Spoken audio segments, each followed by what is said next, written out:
Hola, ¿qué tal? Bienvenidos a la Junta de Análisis para revisar los eventos financieros ocurridos en la semana del 5 al 9 de octubre. Y bueno, pues fue una semana con bastantes noticias, sobre todo en la parte política. En Estados Unidos, pues mucha volatilidad al inicio de la semana.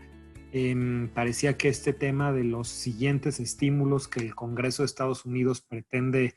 pues acordar entre el Partido Republicano y Demócrata, pues estaba en peligro. Al inicio de la semana, Trump comentó que estaba pidiendo detener todas las negociaciones para que en todo caso estos estímulos se dieran una vez realizadas las elecciones en Estados Unidos. Eso inicialmente pues trajo un sesgo negativo a los mercados. Sin embargo, conforme la semana avanzó, volvió a sacar un tweet donde decía que, bueno, que se estarían reiniciando las conversaciones. Claramente todavía hay algunos temas, sobre todo de los montos de estos estímulos y cómo se estarían aplicando, lo que todavía está en discusión, pero al menos el ver que había una voluntad de retomar las negociaciones hicieron que los mercados estuvieran con un sesgo mucho más positivo el resto de la semana. Y bueno, en ese sentido, también el otro gran tema es la parte de las elecciones que se aproxima, particularmente el tema del debate del 15 de octubre se termina por cancelar, dado que pues Trump no acepta tener un debate mediante una plataforma electrónica. Lo último que vemos en las encuestas es que sigue Biden adelantándose. Sabemos aquí que las encuestas no necesariamente tienen la última palabra, pero sí es notorio que poco a poco esas encuestas siguen mostrando una brecha creciente en favor de Biden. Acá en México también tuvimos las minutas de Banco de México en cuanto a las discusiones que tuvo esta institución y sobre claramente los riesgos que ven hacia adelante y cómo esperarían que reactivación de la economía a los niveles que teníamos en 2018, pues va a ser probablemente más lenta de lo que se estaba esperando inicialmente. Por otro lado, la inflación del mes de septiembre sale muy en línea, de hecho ligeramente abajo de lo que los analistas estaban esperando. Esto también en general fue una noticia positiva después de haber tenido pues ya un par de meses con inflaciones más altas de lo esperado. La inflación últimos 12 meses así pasa del 4.05 al 4.01%. Tuvimos también a Pemex regresando a los mercados de capital, colocando su primera emisión de bonos desde enero. La colocación fue por 1.500 millones de dólares a un plazo de 5 años, con un rendimiento casi del 7%, lo cual representa pues sí el spread, la tasa más alta comparada con la tasa vigente de lo que son los tesoros americanos a la que Pemex ha colocado, y eso claramente pone en perspectiva que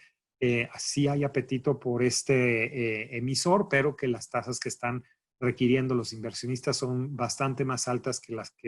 a las que tenía acceso Pemex hace algunos años, y eso también va en contra pues del nivel de costos financieros promedio que esta empresa va a tener que estar pagando de acá en adelante. También el FMI, por el lado también de Pemex, aconseja que se dé una segunda revisión al tema de la construcción de la refinería de Dos Bocas, ya que esta pues puede representar un proyecto que no necesariamente tenga los retornos financieros esperados o deseados. Y el gobierno también anunció 39 proyectos de infraestructura junto con la iniciativa privada. Esto detonará una inversión de 297 mil millones de pesos. En general también el mercado pues lo vio con buenos ojos. Y en noticias internacionales, bueno, pues el tema de rebrotes de COVID lo seguimos viendo con un poco más de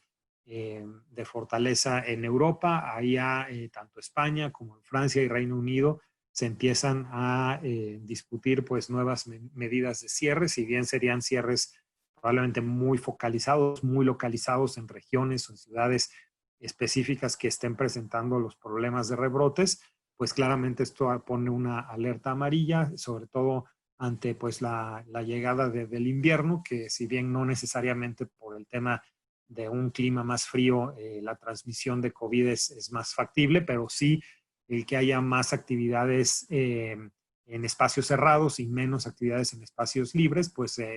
eso sí pone un riesgo a la transmisión de la enfermedad. Entonces, eso vamos a tener que ir viendo cómo se va desarrollando, no solo en Europa, sino también en Estados Unidos, conforme las actividades al aire libre pues vayan también disminuyendo. Tuvimos también al Banco Mundial que hace pues una advertencia del el tema de la pobreza extrema que estará pues seguramente subiendo a raíz de la pandemia. Lo que hemos comentado en otras ocasiones, este tema de desigualdad que pues COVID viene de hecho a potencializar y donde la parte de la población que está con menos recursos pues también tiene la posibilidad de caer por debajo de este umbral de pobreza, donde cerca del 7% de la población se estaría pues ya clasificando, digamos, en pobreza extrema para el 2030, y donde alguna de la población que había logrado salir, pues por el tema de pandemia, tienen el potencial de regresar a esta condición. Y finalmente el Banco Internacional de Pagos, dirigido por Agustín Carstens, pues habla también de que los gobiernos y bancos centrales deben afrontar cambios de las economías y de sobre todo de algunos sectores, pues que van a ser cambios permanentes, algunos sectores donde no podrán recuperarse y en ese sentido también prepararse para estos cambios, de nuevo, que no serían coyunturales, sino ya de una forma más estructural. En cuanto a los mercados, pues lo comentábamos, fue una semana positiva. El S&P 500 subiendo 3.84%, aproximándose ya a los 3.500 puntos, que fue, recordemos, por ahí de agosto estuvo cercano a los 3.550 puntos, que fue cuando se rompió récord histórico, y de ahí tuvimos unas tomas de utilidades en el mes de septiembre que parece ahora estarse revirtiendo con todo el discurso de los potenciales apoyos que pareciera que de una forma u otra se van a poder lograr por parte del Congreso americano. En México también muy buena semana, una subida del IPC del 5%, también siguiendo otros mercados de la región latinoamericana, de nuevo también con un ambiente positivo por lo que está ocurriendo en Estados Unidos, y también en espera de que se empiecen ya a final de mes a dar los reportes trimestrales de varias empresas que en muchos casos deberían venir mucho mejor claramente de lo que fue el trimestre anterior. Europa también apoyado pues por varias empresas también desde el punto de vista de sectores médicos, también algunos reportes mejores en la parte de tiendas, de consumo, hacen que el Eurostock 50, no obstante los temas de rebrotes, pues pueda tener una semana positiva, subiendo un poco más de 2,5%. Y finalmente Asia, que es otra región donde China sigue sacando datos muy positivos de crecimiento, de recuperación, junto con algunas otras economías asiáticas, pues en esta semana sube 3.77% en el caso del MSCI Asia. En la parte de divisas, pues el dólar nuevamente sigue perdiendo terreno contra muchas monedas, tanto desarrolladas como emergentes. En el caso del peso mexicano no es la excepción. Acá vemos que nuestro rango que habíamos definido pues hace ya algunas semanas, con un piso en 21 pesos por dólar y un techo en 23 pesos por dólar, pues se sigue respetando. Esperaríamos entonces que la moneda esté fluctuando en ese rango, claramente con un punto medio en 22 pesos por dólar,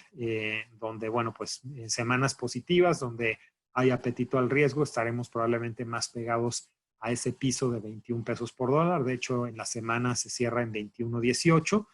y cuando lleguen a haber algunas noticias más negativas, pues probablemente nos acercaríamos al techo de 23 pesos por dólar. En todo caso, creemos que el dólar pues tiene el potencial de mediano plazo de seguir debilitándose conforme también el mercado empieza a digerir más que hacia adelante, y si se da efectivamente el estímulo del que estuvimos hablando hace unos minutos, pues el endeudamiento de Estados Unidos realmente va a ser muy importante y va a ser un reto también para solucionar, y eso pues imprime algo de debilidad al dólar. En el caso del euro también lo hemos visto fortaleciéndose, estuvo arriba de 1.18, acá hemos visto que el rango de 1.17 a 1.19 también se ha estado respetando, y bueno, en esta semana se fortalece hacia 1.18.3. Y en la parte de deuda, bueno, pues los CETES de 28 días salen esta semana a 4.26%, 8 puntos base arriba de la semana anterior.